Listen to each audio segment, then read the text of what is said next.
nanti kalau sudah final betul akan kita umumkan.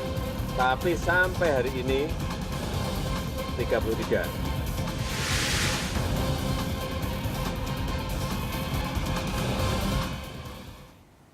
Pemirsa, dialog kembali kami lanjutkan, Pak Saleh. Apakah kemudian untuk menyeleksi calon-calon menteri ini, nama-nama yang akan mengisi pos menteri ini, KPK dan juga PPATK sudah dilibatkan seperti itu? Ya, saya kira yang tahu adalah apa Jokowi dan Pak JK. Namun kembali lagi kalau misalnya katakan yang si menterinya ini asalnya dari memang sebelumnya dia ada merupakan pejabat negara, katakanlah dari DPR atau dari TNI Polri atau dari PNS, saya kira mereka kan memang sudah punya data laporan yang masuk ke baik laporan LPKHN, LHKPN. itu termasuk juga dari analisa PPATK. Saya kira tapi itu kan ini udah 18 menteri ini kan dari profesional murni seperti itu. Artinya kan kemudian mungkin KPK ataupun PPATK juga harus ada rekomendasi. Yang mungkin yang baru masuk betul-betul dalam dunia ini seperti katakanlah dari LSM atau dari swasta murni. Nah, itu kan memang belum ada sama sekali laporannya kayak. Ini kan hanya satu pekan menjelang kemudian pelantikan Pak Jokowi JK. Apakah kemudian waktu yang dibutuhkan cukup untuk kemudian melakukan analisis rekam jejak seperti itu? Karena kan prosesnya tidak ringkas. Ya, saya kira dari nama-nama kan nggak nama-namanya juga nggak ujuk-ujuk. Artinya nama yang akan ditampilkan itu artinya orang yang artinya punya rekam jejak yang baik sehingga begitu diberikan, saya kira langsung keluar semuanya. Saya kira. Pak Saleh, apakah kemudian sudah ada informasi mengenai nama-nama yang menduduki 33 menteri, siapa kemudian menjadi 4 Menko? Jangan-jangan Pak Saleh Husin ada di daftar itu seperti itu? Ya, saya kira kami sendiri juga tidak tahu. Buat kami adalah tentu memang kalau yang seperti diberitakan bahwa Pak Wiranto telah memberikan nama-nama yang diberikan kepada Pak Jokowi JK. Buat kami yang kader ada di bawahnya, siapapun nanti yang akan ditunjuk tentu harus siap. Tapi dari Parpol artinya sudah kemudian menyerahkan nama-namanya. Waktu itu kan juga Pak Jokowi juga udah sempat menyatakan di pers bahwa dari Hanura udah dimasukin ada sekian nama. Nah, tentu nanti siapa yang akan ditunjuk ya saya kira itu merupakan hak prerogatif daripada Pak Jokowi dan Pak JK selaku presiden dan wakil presiden. Saya kira Mas Niko yang paling tahu.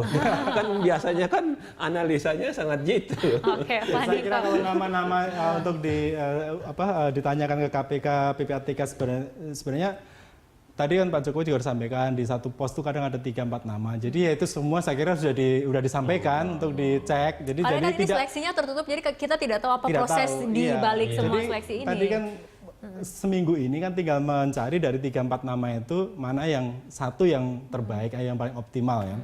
Jadi saya kira tugas untuk misalnya melakukan screening, tugas untuk melakukan memilah-milah berdasarkan kapasitas, berdasarkan track record dan semua itu sudah selesai.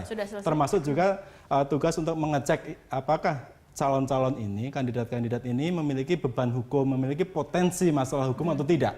Itu saya kira juga sudah hampir final gitu. Jadi nanti dari skor semua itu, kemudian dari konsultasi di dalam dan seterusnya, dari permenungan, itu mungkin saya kira kemudian baru muncul satu nama itu. Ini artinya memang sudah mendekati final, tapi kemudian tetap saja publik bertanya-tanya, apa kemudian yang membuat Jokowi JK tidak ingin mengumumkan secepat mungkin siapa kemudian nama calonnya? Karena ini kan hanya sekitar satu pekan menjelang pelantikan Pak Jokowi JK. Saya kira ini tidak hanya terkait dengan siapa yang akan menjadi menteri atau menduduki posisi-posisi. Kita ingat bahwa kementerian nanti itu ada beberapa yang memang masih sama nomenklaturnya, strukturnya mungkin more or less mirip dengan yang ada sekarang, tapi ada juga yang akan dilakukan organisasi. Jadi ada perubahan nomenklatur namanya, mungkin misalnya dari Kementerian Pertanian menjadi Kementerian Kedaulatan Pangan, ada Kementerian Maritim dan seterusnya. Nah, di dalam kementerian itu nanti akan ada perubahan juga mungkin Direktorat Jenderalnya. Jadi mungkin Direktorat Jenderal yang dulunya di Kementerian A dipindah ke Kementerian B dan seterusnya. Nah, kalau itu di-announce sekarang, kita takutnya kemudian justru muncul hal yang tidak kita inginkan di dalam. Jadi sebelum ada orang yang menjadi kepala dari atau menjadi menteri yang mengepalai kementerian tersebut, tapi kemudian di bawah sudah mereka bikin move sendiri, itu saya kira juga tidak baik karena itu bisa mengganggu tadi yang saya bilang dengan smooth take off-nya tadi. Jadi jangan sampai justru kalau proses ini terlalu terbuka, nanti semua orang udah langsung tahu nih, wah kira di sana ada posisi nih, sana nanti posisi saya akan terancam nih, jadi saya harus segera mulai move nih. Ini kan nggak baik juga. Nanti kita takutkan justru dari level yang di bawah ini udah mulai cari cantolan ke atas dan seterusnya, sehingga politisasi birokrasi itu justru bisa terjadi karena adanya unsur untuk mencari akses ke calon-calon pejabat tadi itu. Oke, Pak Saleh, apakah kemudian tadi dikatakan memang sudah akan final, tapi tadi menunggu mungkin waktu yang tepat seperti itu. Tapi artinya apakah pengumuman nama-nama yang mengisi pos menteri ini akan dilakukan paling lambat minggu depan, atau pada saat Jokowi JK dilantik sebagai presiden, baru pada saat itu presiden akan mengumumkan, ataupun Jokowi JK akan mengumumkan? Ya, saya kira beliau berdua kan sudah pernah mengatakan beberapa kali di media bahwa mungkin 1-2 hari setelah beliau berdua dilantik, ya katakanlah kalau dilantik tanggal 20, ya mungkin 1-2 hari, berarti tanggal 21 atau 22 itu akan diumumkan.